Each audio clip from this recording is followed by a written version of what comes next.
ensure that your home is safe for your children to play in this summer. Jameson Electric has some great tips to keep in mind when handling electrical issues at home. Take a look.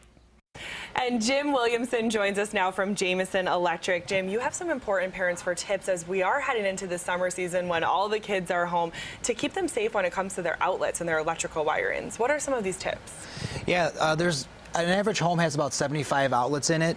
And what we suggest that you do, especially with the younger children, is get on basically your hands and knees and conduct an eye-level view inspection for the young children.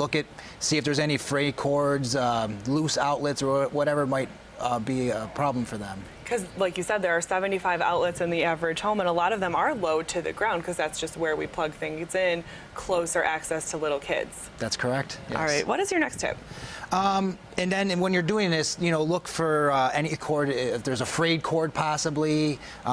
Extension cords are never good to have at home, but check for extension cords if you are using them. Make sure that they're okay. If the plug is loose, things like that. So if you plug something in and it wiggles around a lot, you don't want that into your home. And what kind of damage can that cause if you have a loose plug or a frayed wire? Well, it's an electrical shock hazard if it's a frayed wire. If it's loose, then it slides in and out a lot. That can actually be a potential fire hazard. It heats up and can cause a fire. Okay, so a couple of things to watch out for there.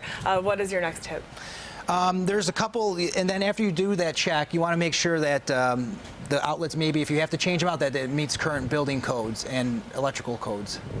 One of the two things we have here, we have a tamper-resistant plug where you can't just can't push a metal object into one of the slots. You actually have to push the two-prong plug in to make it active to work, so the thing will actually plug in, and that prevents electrical shocks. And you did bring one of those Yep. with you today. Yep. So just once again, explain how it works. Yeah, right here you have to actually simultaneously plug an object in to make it work. You just can't push one side in or the other side.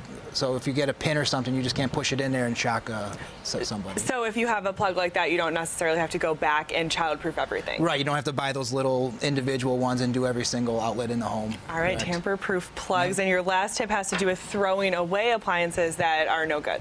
Yeah, if you have, a hair dryer or something, that a plug or a cord that cannot be repaired to code, just get rid of it and buy a new one. It's not worth keeping around at all. And you've mentioned the codes a couple times. Where can you find out about these codes? The best thing to probably do is actually call a qualified electrician that knows all the codes. And when you go into someone's house and are looking around, what are some of the common mistakes that you do see?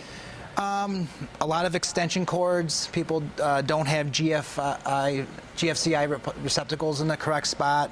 When they're in the kitchen or near water, they're required to have those. So those are probably the two of the biggest ones.